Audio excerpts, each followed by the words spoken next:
नमस्ते बच्चों, my self Jaiswal sir. हम पढ़ रहे हैं class 12 relations and functions. Last class में हमने 1.2 एक्सरसाइज के 7 क्वेश्चंस तक कर लिए थे। Now let us head towards 8th question. 8th question says let A and B be sets. Show that f is a function mapped from a Cartesian product B to B Cartesian product A such that f AB is equals to BA is bijective function.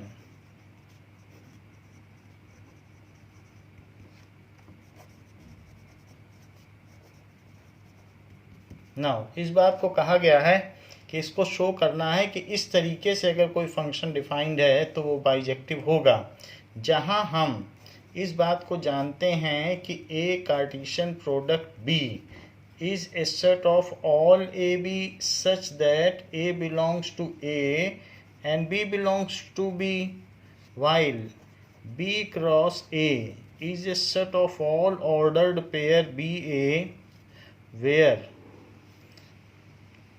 B belongs to B and A belongs to A. Means first element belongs to B and second element belongs to set A. ऐसा कहा गया है।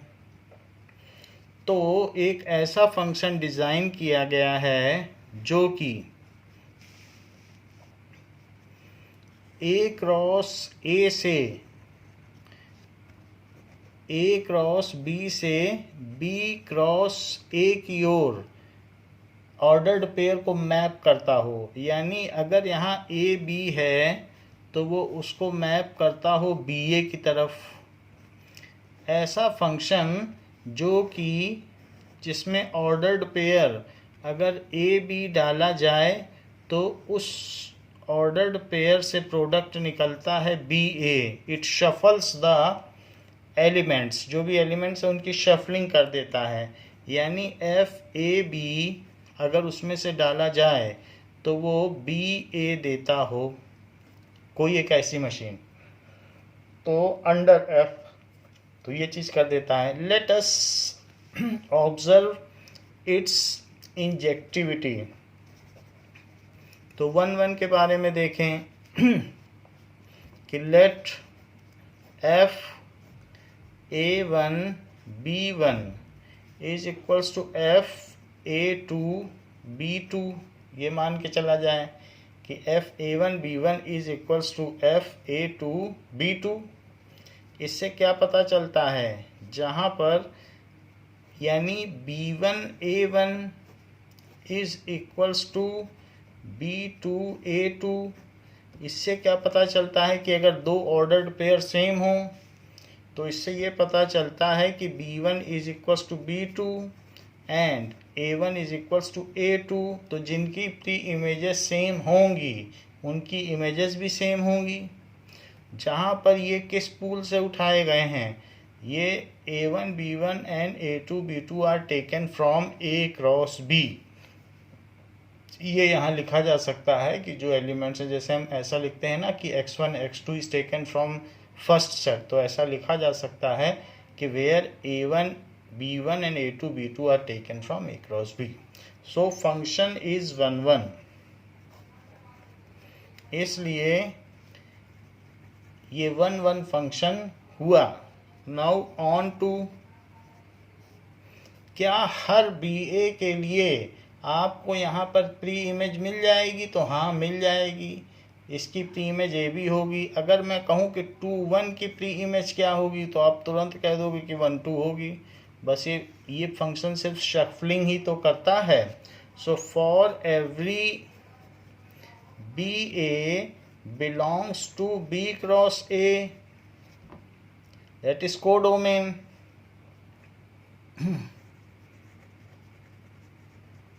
So for every BA belonging to codomain, there exists AB belonging to A cross B in domain.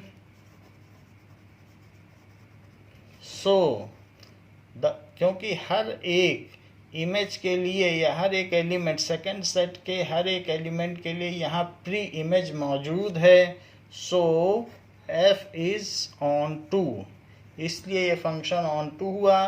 चूंकि ये function 1 1 and onto है तो इसलिए ये फंक्शन बाइजेक्टिव फंक्शन हुआ। ये 1 1 है और ये ऑन टू है, so function is bijective function as function is both 1 1 and on to, so it is bijective function। ये इंजेक्टिव और सर्जेक्टिव बोथ है, इसलिए इसे बाइजेक्टिव फंक्शन कहा जाएगा। ये बात है। क्वेश्चन कहा जा रहा है कि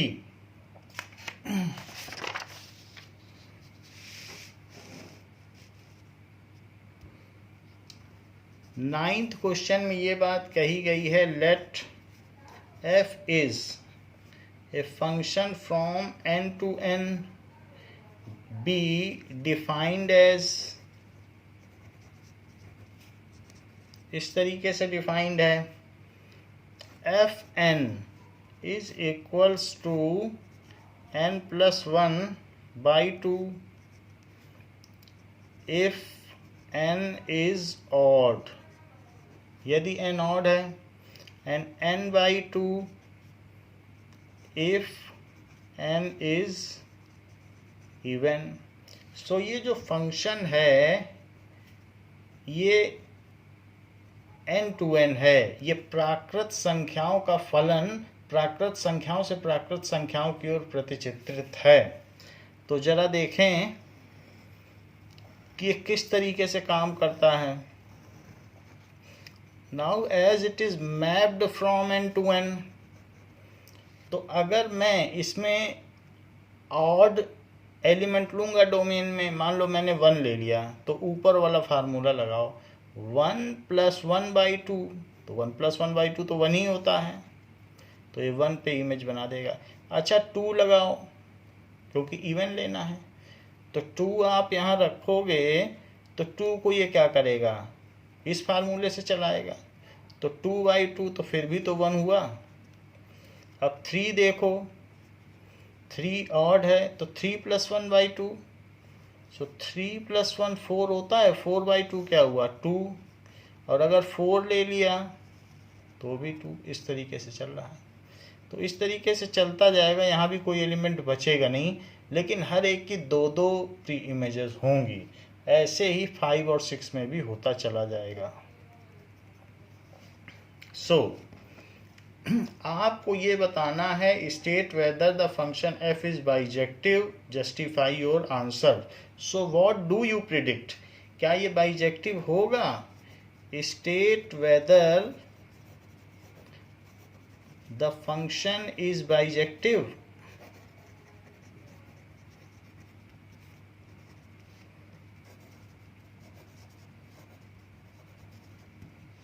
जस्टिफाई योर आंसर।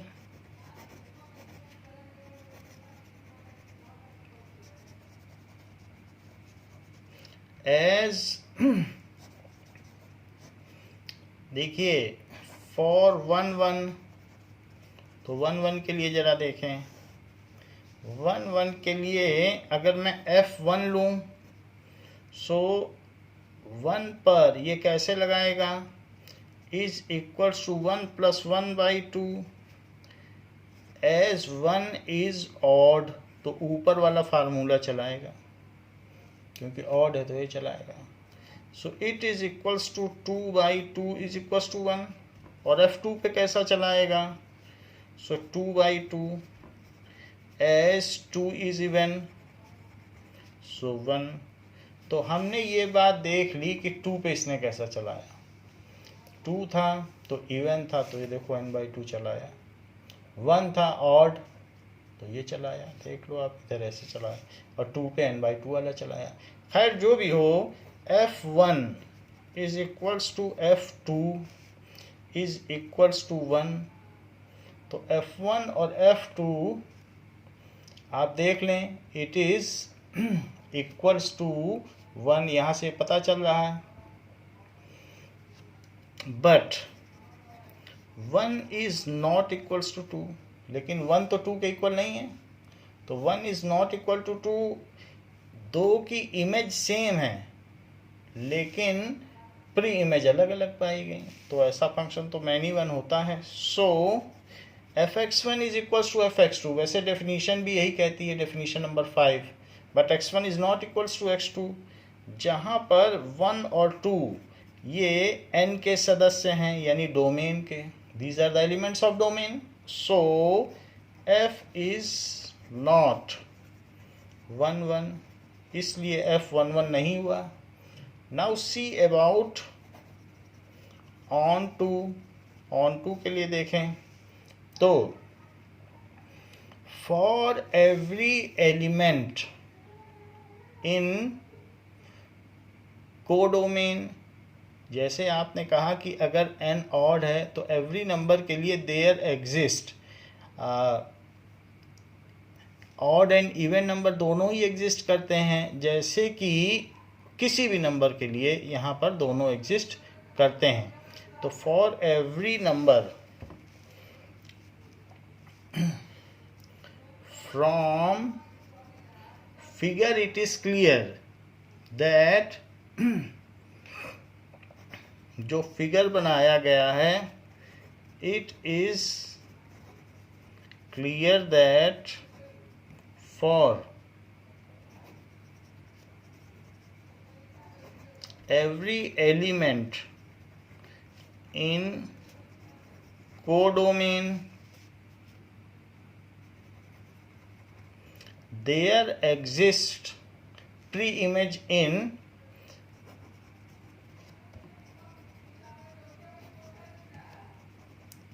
domain। तो प्री इमेज इन डोमेन में पाई गई। So f is onto. Moreover जो रेंज है वो क्या है, range of f is equals to n is equals to codomain, क्योंकि 1 2 पूरी रेंज आ रही है ना, सारी सभी किसी न किसी के इमेजेस हैं, तो रेंज तो n हो गई। So function is onto. So f is onto. f onto हो गया, लेकिन क्या आपको याद है कि ये 1 1 नहीं है और ऑन टू है। So as function is not, so function is not bijective, दोनों होना चाहिए था। So f is not bijective, bijective नहीं हो पाया। क्वेश्चन में कहा गया है कि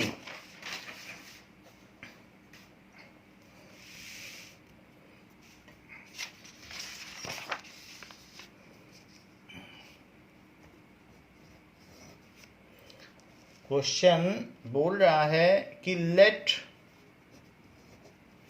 a is equals to r -3 and b is equals to r -1, ऐसे कह रहा है। कंसीडर द फंक्शन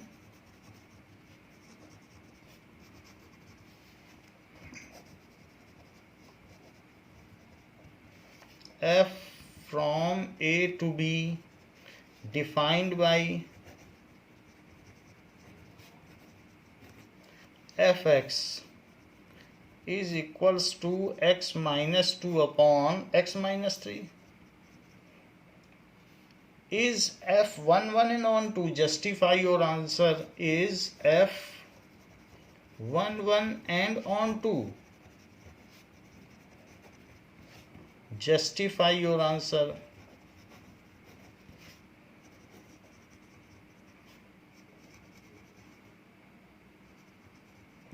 अपने उत्तर का अंतर निरीक्षण करें तो हमको ये बात कही गई है कि fx is this. Now for 1 1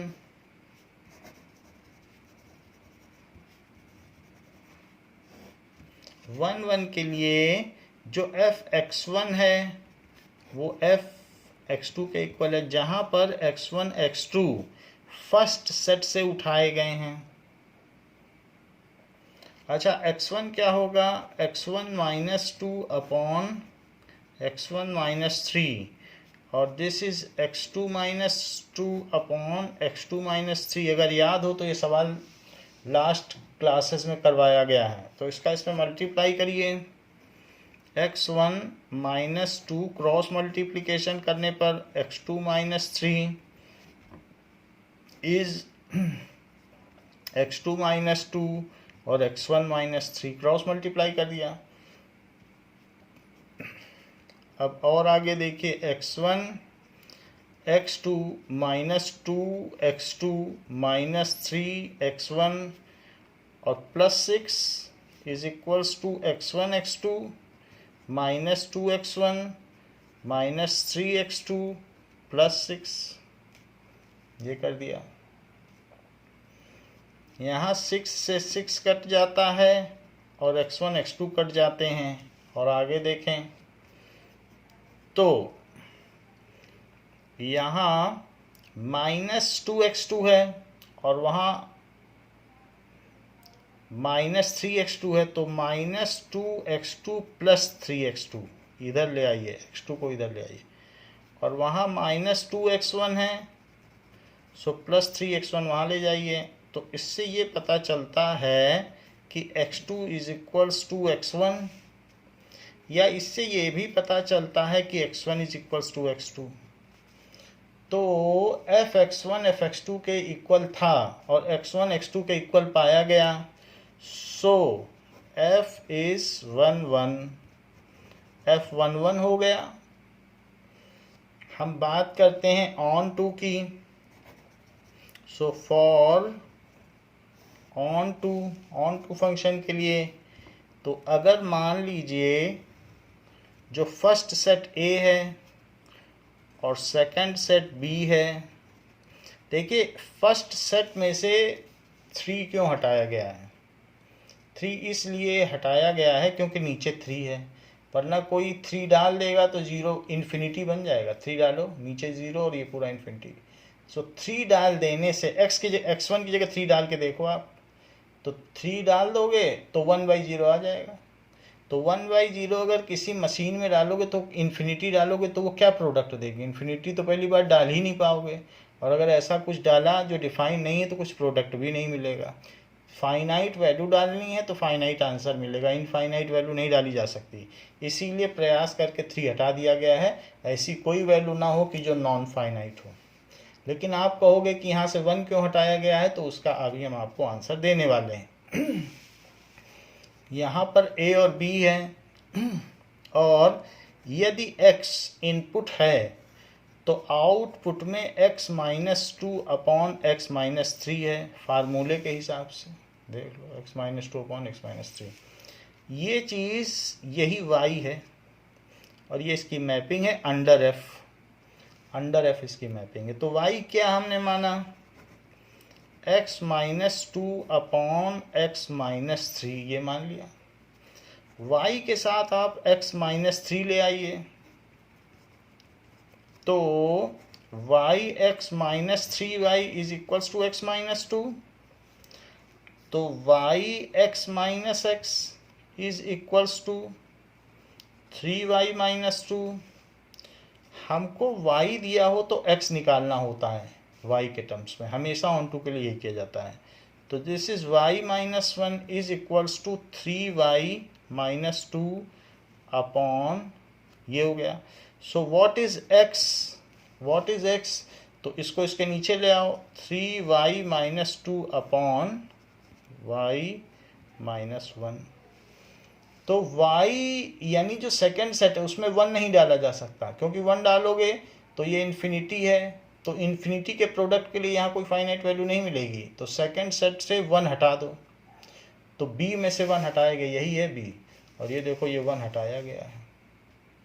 तो इसलिए हमें ये देखना होगा कि जब हम x को एक्सप्रेस कर रहे हैं तो वो भी फाइनाइट होना चाहिए। तो x क्या आ गया यहाँ देखो, ये 3y माइनस 2 और y माइनस 1, 3y माइनस 2 और y माइनस 1, ये चीज़ आ गई। तो मेरा कहने का मतलब है आप कुछ भी रखिए, मान लीजिए कि आप 4 रखते हैं, 4 रख के देख लो। तो 4 के रखने से यहाँ क्या आएगा, माइनस करिए, 4 माइनस 2 क्या होता है 2, और 4 माइनस 3 क्या होता है 1, तो आया 2, तो 4 से 2 को मैप किया गया। लेकिन कोई कहे मेरे पास 2 इमेज है, कोई मुझे प्री इमेज बता दे, तो 2 ही तो y है। और कोई आपसे पूछे मेरे पास 2 जो है वो इमेज है, कोई प्री इमेज बता दे, तो फार्मूला ये लगा देना, ये चीज़ आ जाएगी। तो क्या करना, 3 of 2 माइनस 2 अपॉन 2 माइनस 1, ऐसा कर दोगे तो 4 आ जाएगा। देख लो 6 माइनस 2 क्या होता है 4/1। तो अब प्री इमेज से इमेज पाने के लिए फार्मूला x उसी से ही तो निकाला है। तो इसलिए हम कह सकते हैं कि फॉर एवरी y, तो कोई भी चीज़ जो प्री इमेज आप पा सकते हो। 2 से देखो हमने कैसे 4 पा लिया, ऐसे आप कुछ भी रखो, ये तो किया ही जा सकता है। और वो भी जबकि 1 रखने का खतरा ना हो, y एलिमिनेट किया जा चुका हो b से, तो 1 का खतरा भी नहीं है, तो आप बिल्कुल रखिए, इसी में कुछ सोचने की ज़रूरत नहीं, हिचकने की ज़रूरत नहीं, कुछ भी रखिए और आप यहाँ पाएंगे उसके लिए finite value. So for every y belonging to B, that is codomain, there exists x is equals to 3y minus 2 upon y minus 1 in domain या in A। so इस वजह से क्या हुआ, f is ऑन टू, इसलिए ये function क्या हो गया, ऑन टू हो गया। तो हमने देख लिया कि फंक्शन 1 भी है और फंक्शन ऑन टू भी है। As f is 1 and onto, as f is 1 and onto, so f is bijective, इसलिए ये बाइजेक्टिव फंक्शन हुआ। देखिए 11th क्वेश्चन में क्या पूछा गया है। 11th क्वेश्चन एक MCQ है जिसमें कहा गया है कि let f is a function from R to R be defined as f(x) is equals to x to the power 4, ये दिया गया है। चूज द करेक्ट आंसर, आपको सिर्फ ये बताना है कि 1 ऑन 2 है कि सिर्फ 1 है कि ऑन 2 है, ये सारी बातें आपको बतानी है। और R to R है, आपको क्या लगता है, can you predict the answer कि क्या क्या हो सकता है, जबकि ये भी R है और ये भी R है। तो आप इसमें -1 डालोगे और 1 डालोगे तो इन दोनों के एक ही रिजल्ट मिलेंगे 1, और जबकि -2 डालोगे और 2 डालोगे तो 16 मिल जाएगा, क्योंकि -2 की पावर 4 तो भी 16 और 2 की पावर 4। तो इस तरीके से आपको ऐसे डालते रहोगे तो 1 16 ऐसे मिलता जाएगा। सो ये परफेक्टली बाई क्वाड्रेटिक नंबर्स अगर डाले जाएं तो, जैसे परफेक्ट स्क्वायर्स होता है तो उसी तरीके से। खैर फॉर 1 चेक करें, f1 is equals to f-1 is equals to 1 check कर लो। f1 और -1 की एक ही वैल्यू है, but 1 is not equals to -1, so f is not 1 1, ऐसा है। इसके अलावा all negative values of R, जो ऑल निगेटिव वैल्यूज हैं, डू नॉट हैव कुछ भी एग्जाम्पल जैसा निगेटिव वैल्यू तो कभी यहाँ आएगी नहीं। So for onto all negative real numbers belonging to codomain, there does not exist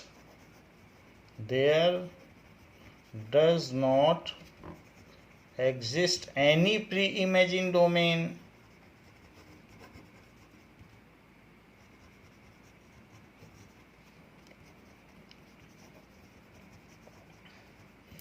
so f is not on to, इसलिए ऑन टू नहीं हुआ, तो ये ऑन टू नहीं हुआ और 1 1 भी नहीं हुआ। सो इसलिए नाइदर 1 1 नॉर ऑन टू, इसका डी आंसर करेक्ट है। सो डी इज करेक्ट, जो कि कहता है नाइदर 1 1 नॉर ऑन टू। देखिए 12th क्वेश्चन कह रहा है let f is from R to R be defined as fx is equals to 3x। तो आपको फिर से यही बात बतानी है कि ये 1 1 है कि क्या है, इसके नेचर को देखें तो रियल से रियल की ओर है। सो 1 1 के लिए 1 1 के लिए देखो, सो fx1 is equal to fx2, इसे लेट अवश्य लिखिए जहां पर x1 x2 belongs to are. सवाल सभी सिंपल हैं, पंचुएशन का ध्यान रखिए, उसी पे मार्क्स हैं। सब एक फार्मूला बता दिया जाता है फंक्शन में और सब सवाल उसी पे होते हैं। तो हम देख रहे हैं उसी चीज़ को हम बार बार कर रहे हैं, कुछ हमने चेंज नहीं किया, लेकिन फिर भी जो पंचुएशन है नंबर उसी के हैं। ये सब अगर आप नहीं लिखोगे तो बात बिगड़ जाएगी।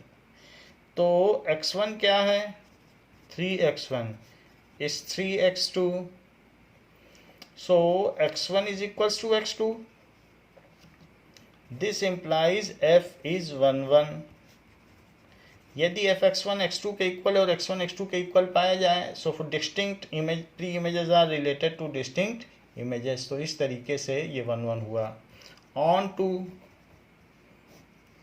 तो ऑन टू के लिए देखिए ये जो फंक्शन है ये किसी भी एलिमेंट को लेता है और उसको 3 गुना बना के निकाल देता है प्रोडक्ट में।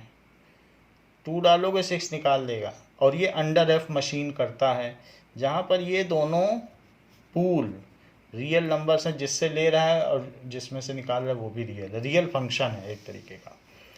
तो अब यही तो y है, तो y क्या है 3x, तो x क्या है y/3।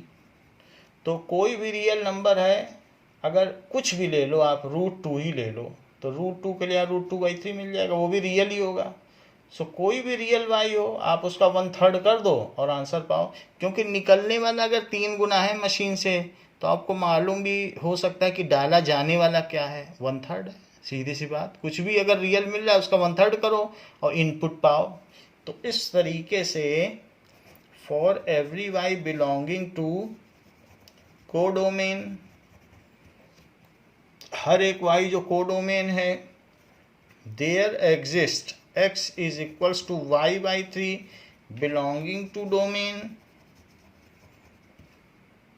So function is, तो f यहाँ क्या हो जाएगा, f is on to, तो f on to हो जाएगा, क्योंकि सबके लिए यहाँ पर मिल ही जाएगा डोमेन में कोई ना कोई प्री इमेज, कुछ भी आप सोच लें 1/3 यहाँ आ जाएगा। तो x क्या है y/3 है, देख लो y/3, तो कुछ भी है तो y है तो ये y/3 है या x है तो 3x है, उसे y/3 लोगे तो 3 गुना कर दो y हो जाएगा, वही चीज़ है। So f is onto as function is 1 1 and onto as, खैर ये पूछा नहीं गया, मैं लिख दे रहा हूँ, f is 1 1 and onto, ये दिया गया है। तो फिर कौन सा आंसर करेक्ट हुआ? 1 1 onto, A is correct, A is correct, A correct हो गया। Composition of functions, composition of functions,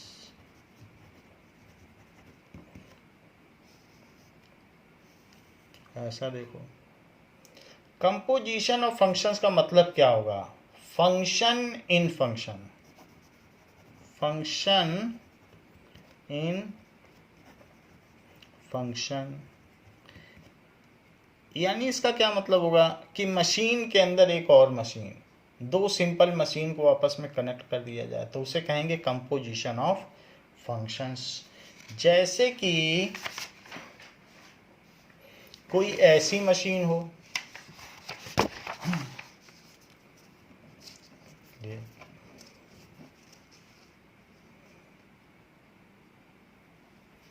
देखिए अगर एक ऐसी मशीन है कि fx, वो क्या करती है, किसी भी चीज़ को डालने पे 2 गुना कर देती है, दैट इज़ x डाला तो इस मशीन ने उसको डबल करके निकाल दिया। लेकिन एक दूसरी मशीन है जो कि gx है,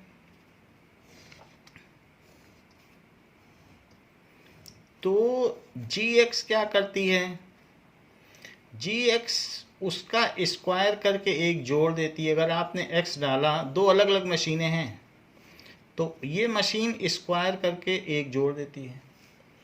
एक मशीन ऐसी है जो लोई बना सकती है, आटे को डो करके लोई बना सकती है, दूसरा उस लोई से उसको प्लेन करके चपाती निकाल सकती है, रोटी निकाल सकती है। दो अलग अलग मशीनें हैं, एक डो करने की मशीन है और एक रोटी बनाने वाली। हम इन दोनों को क्यों ना एक साथ मिला दें या एक दूसरे का कम्बिनेशन कर दें तो सीधा आटा डालें और रोटी मिल जाए, ऐसा कर सकते हैं और ऐसा होता भी है मशीन में। सो इस तरीके की मशीन, कपड़ा डालो और धुल के प्रेस होके निकल जाए। तो ज़रा देखें, तो हमने सबसे पहले F में डाला जो भी हमारा प्रोडक्ट है, तो उसको हमने अंडर F मशीन डाल दिया। अच्छा, इसी में ही मशीन दूसरी भी लगी है, वो मशीन एक बाहर वाले को नहीं पता कि इसमें एक और मशीन लगी है, वो मशीन G लगी है। तो और ये F मशीन है, तो Fx यहाँ पर है। तो आपको यहाँ से प्रोडक्ट क्या मिलेगा भाई, x डालोगे तो F मशीन से जाएगा तो Fx दे देगा, जहाँ वो इस फार्मूले से देगा Fx is equal to 2x, तो ये फार्मूले से देगा, लेकिन जो भी मिलेगा वो Fx है, यानी वो 2x है। ये देखो, तो Fx इज 2x, x डालोगे 2x मिलेगा, ऊपर बताया ही जा चुका है। लेकिन जो भी मिला, मशीन ये वाली मशीन ये नहीं देखेगी कि क्या मिला, ये इसकी प्रॉपर्टी ये है। तो जो आया अब वो इस मशीन से गुजरेगा, ये मशीन उसको क्या करेगी, सबसे पहले तो कहेगी आप आए हैं तो अब स्क्वायर होके जाइए। तो इस मशीन के अंदर जो भी डाला जाएगा, क्या डाला जाएगा, Fx। तो जो भी वही जो चीज़ आई वही तो इसके अंदर से गुजरेगी। तो ये इस मशीन की प्रॉपर्टी है कि जो आया है उसका स्क्वायर बना दे और 1 जोड़ दे, तो ये काम ये मशीन करेगी। तो सबसे पहले आप ये देख लें कि x डाला तो Fx मिला और Fx G मशीन से गुजरा, ये G मशीन है और ये मशीन F मशीन है। सो x पहले F से गुजरा फिर G से मिला, तो ये GFX बन गया।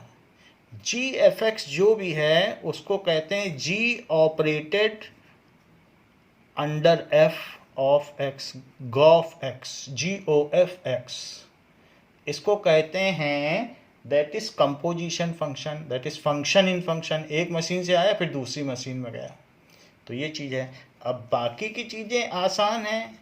ये जो चीज़ कही गई है, या इसने क्या प्रोडक्ट दिया, GFX दिया, क्योंकि FX यहाँ से मिला था, फिर G मशीन से गुजरा तो GFX मिल गया।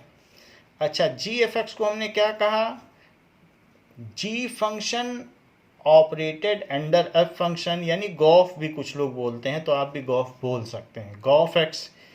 FX कितना था बताओ, ऊपर से देख के बता दो। पहली मशीन से निकला हुआ प्रोडक्ट 2x, और फिर उसका क्या कर दो, स्क्वायर और +1, तो ये 4x² +1 हो गया।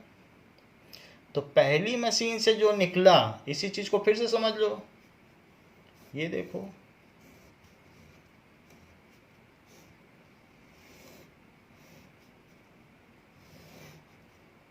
ये तो पहली मशीन F है, दूसरी मशीन G है, तो x डालोगे तो पहली मशीन से 2x मिलेगा, फिर वो इससे गुजरेगा तो वो 2x का स्क्वायर करेगी। G की तो ये प्रॉपर्टी ही है, ये उसका स्क्वायर करके एक जोड़ देती है, तो वो उसका स्क्वायर करेगी, फिर कहेगी अब 1 लेते जाओ साथ में।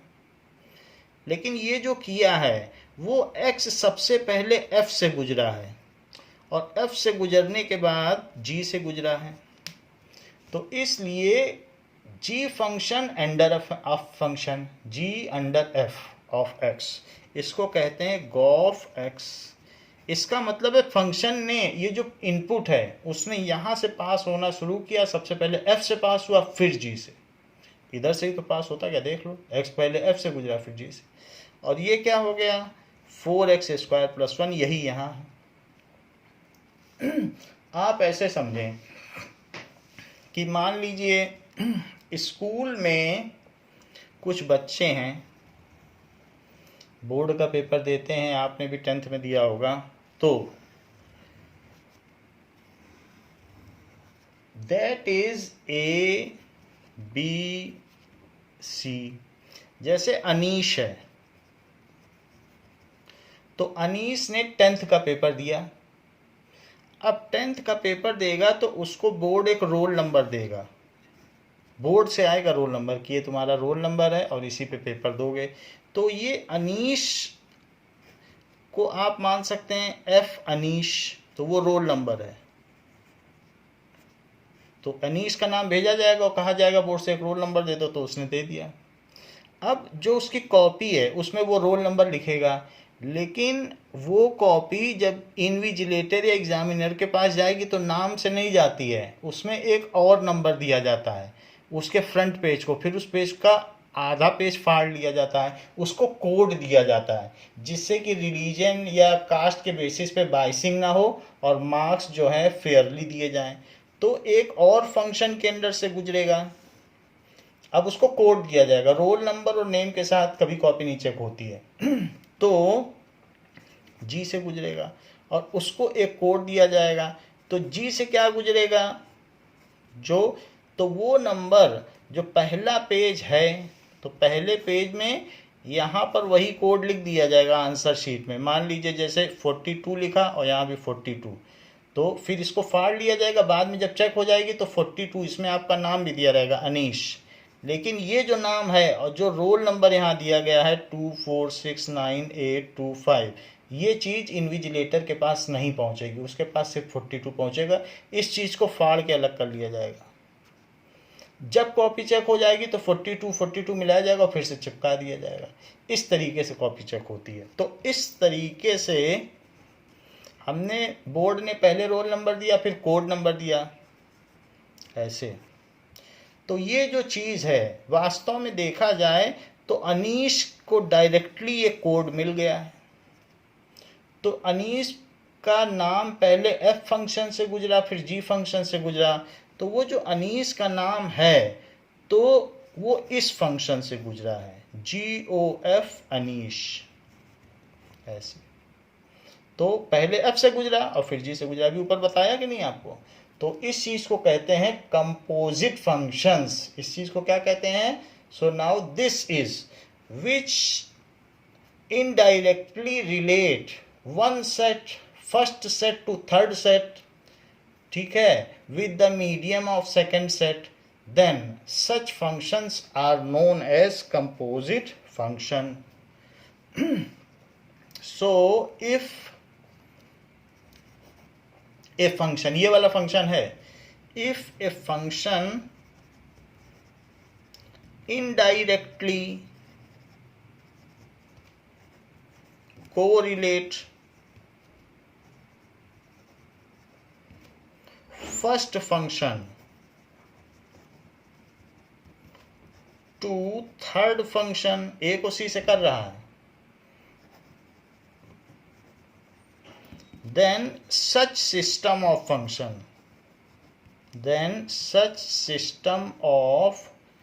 function is called composition of function.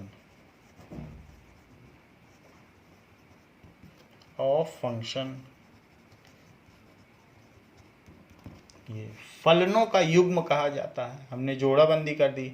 जरा इस चीज को डेफिनेशन से समझें।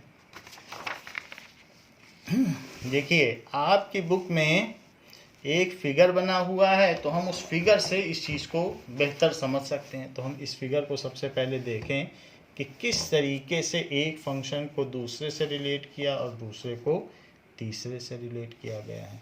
तो हम ये देखें, और उस मशीन का नाम भी बता दिया गया। देखिए, तो अगर एक सेट ए है, दूसरा सेट बी है और तीसरा सेट सी है, और ये इसकी प्री इमेज को इसकी इमेज से अंडर एफ मैप करता है, और ये उसको as a pre image consider करता है। जो इमेज है उसी को वो as a image pick up, pre image pick up करेगा और नई इमेज देगा। भाई, इसकी प्री इमेज से हमने यहाँ इमेज पाई अंडर एफ, लेकिन जो जी फंक्शन है वो उसी वैल्यू को as a pre image pick up करेगा और नई इमेज देगा। तो देखा जाए तो इससे तो सीधा रिलेट हो गया। तो ये जो इससे इसका रिलेट होना है उसको कहेंगे गॉफ मशीन। दो अलग अलग मशीनें थी, एफ मशीन और जी मशीन। तो this machine is called gof machine, और उससे ए और सी सीधा रिलेटेड हो जाते हैं। तो definition 8,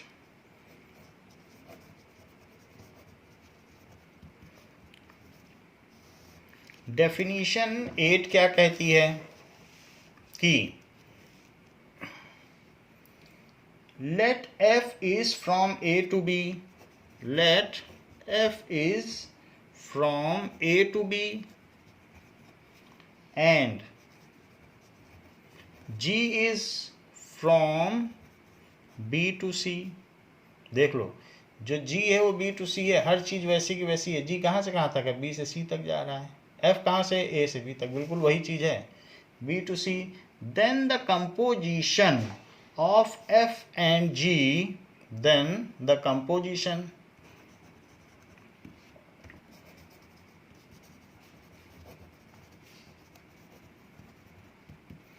of f and g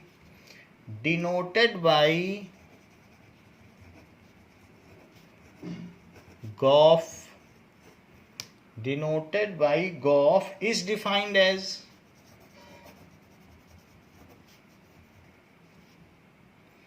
the function Goff, as the function Goff। तो उन दोनों के कंपोजिशन को GOF कहते हैं। वैसे सही चीज़ है GOF। गॉफ तो हम लोग बोल रहे हैं ऐसे निक नेम से, बट GOF बोला जाता है। सो फ्रॉम, ये कहाँ से कहाँ रिलेट करता है? ए से सीधा सी को रिलेट कर देता है, अनीश को सीधा उसके कोड से रिलेट कर देता है। Given by gof x is equals to g of f x. ये तो था ही, क्योंकि वो एलिमेंट पहले एफ से गुजरा, जो आया फिर उसे जी से गुजरना था, वही गॉफ एक्स कहा गया है। For every x belonging to A, तो हर एक एलिमेंट जो ए में है उसको इससे रिलेट करता है। ऐसा नहीं है कि किसी को ना रिलेट करता हो, जैसे गॉफ मशीन है वो सबको इससे रिलेट करती है। ऐसा नहीं होगा कि कोई स्टूडेंट हो और उसको कोड नंबर ही ना मिले, उसकी कापी ही ना चेक हो, ऐसा नहीं होगा। नहीं तो गॉफ मशीन में कुछ डालो और वो कुछ ना दे तो कचड़ा फंस जाएगा। तो इसलिए इससे यहाँ होना और इससे यहाँ होना। आप सोचो आटा डाल दिया 2 किलो और रोटी ना मिली तो समझो मशीन ख़राब है, मैकेनिक को बुलाइए। तो हर इनपुट के लिए आउटपुट है, इसीलिए कहा गया for every x belonging to A there is a output, there is a image under gof machine. तो ये बात कही गई। नाउ एग्जाम्पल 15 आप देखें। Let f is equals to f कहाँ से कहाँ तक है? 2 3 4 5 से है। और कहाँ तक है? 3 4 5 9 पे मैप्ड है, इससे इस पे मैपिंग है। एंड g क्या है? g is from 3 4 5 9। वो 3 4 5 9 को एज ए प्री इमेज ले रहा है जी, जो इसकी इमेज बन रही है उसको ये प्री इमेज ले रहा है, और उसको एसोसिएट करता है 7 11 15 से।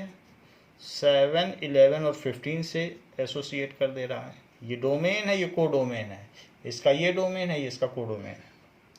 अच्छा, डिफाइंड एज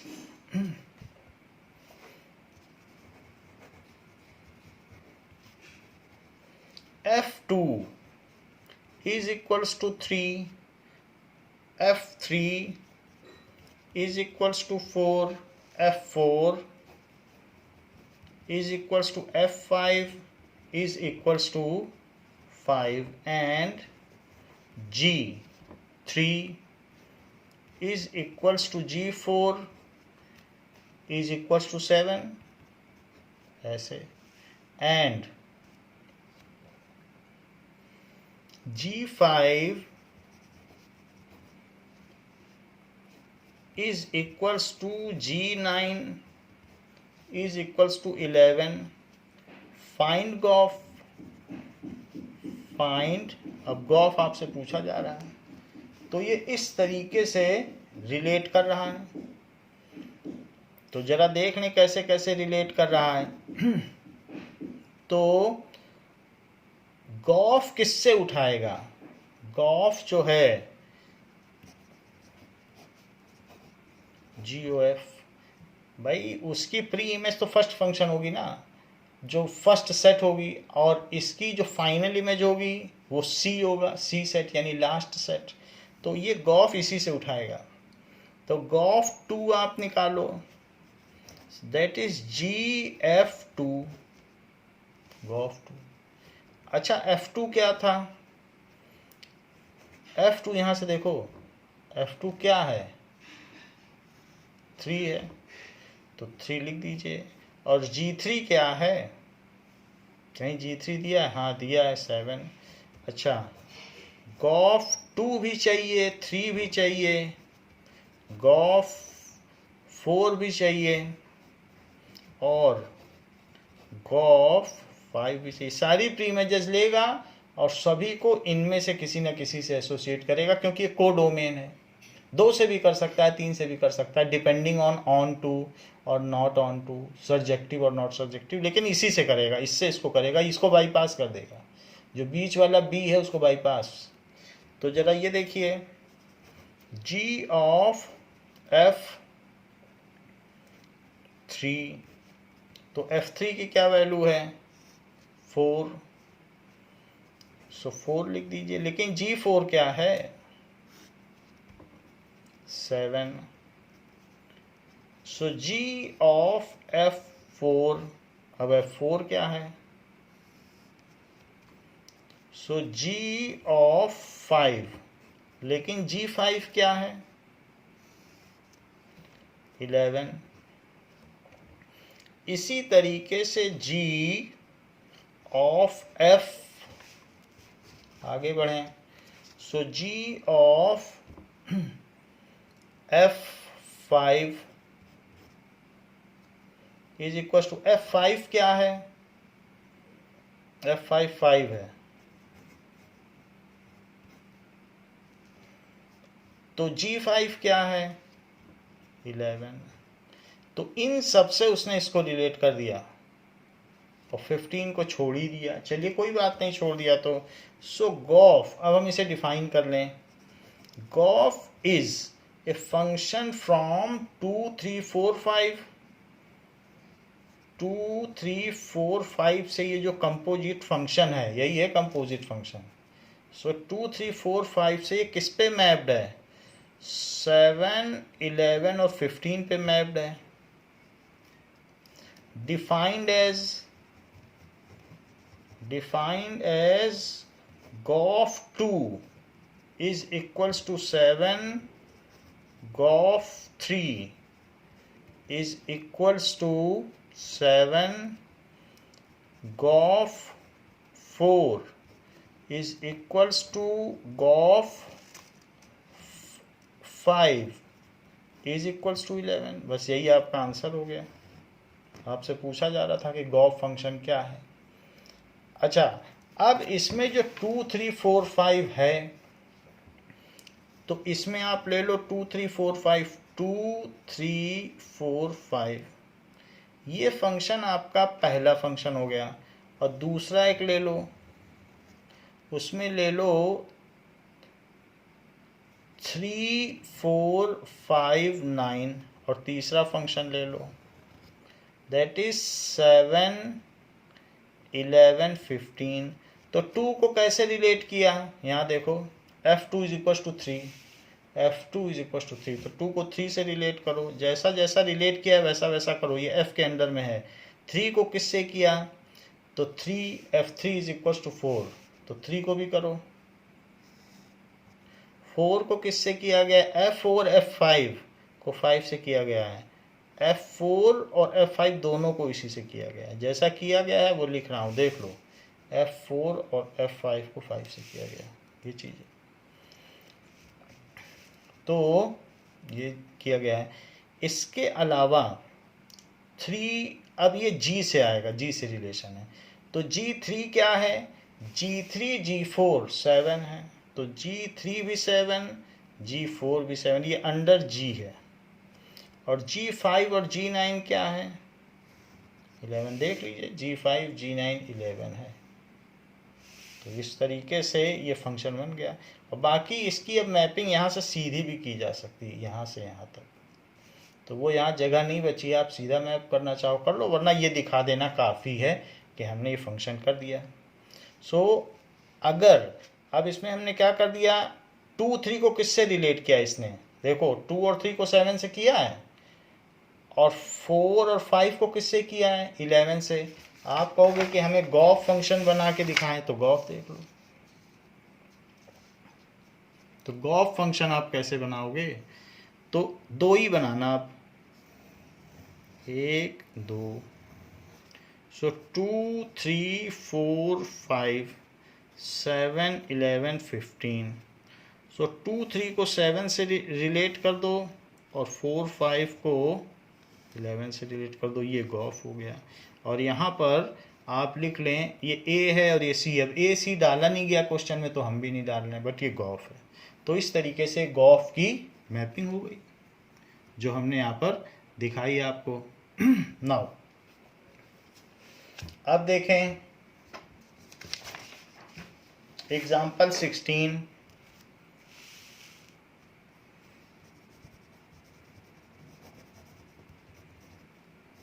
कहा गया है find gof and fog. Find gof भी पूछ रहा है, GOF, बेटर टू से GOF, एंड FOG if f is from R to R, f is from R to R, and G is from R to R, G भी R to R है, R given by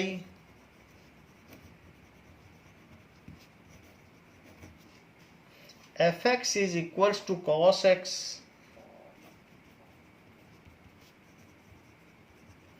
and gx is equals to 3x square. Show that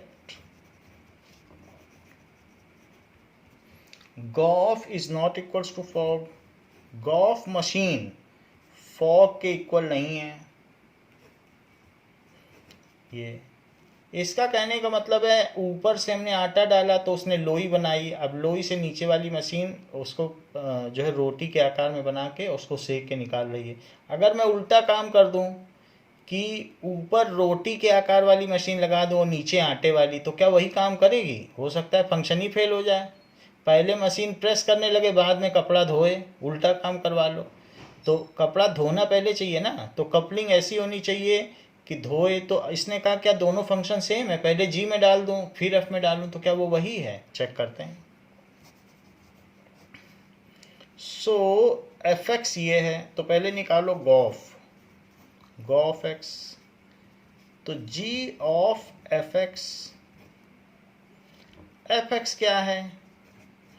cos x. तो F machine से निकलने के बाद वो cos में बदल जाता है। एफ एक ऐसी मशीन है, सिर्फ एफ मशीन। सो एक्स डालो तो इस मशीन से निकलने के बाद एक कॉस एक्स बन जाता है। ये मशीन है, यही एफ एक्स है। और जी मशीन से निकलने के बाद क्या होता है?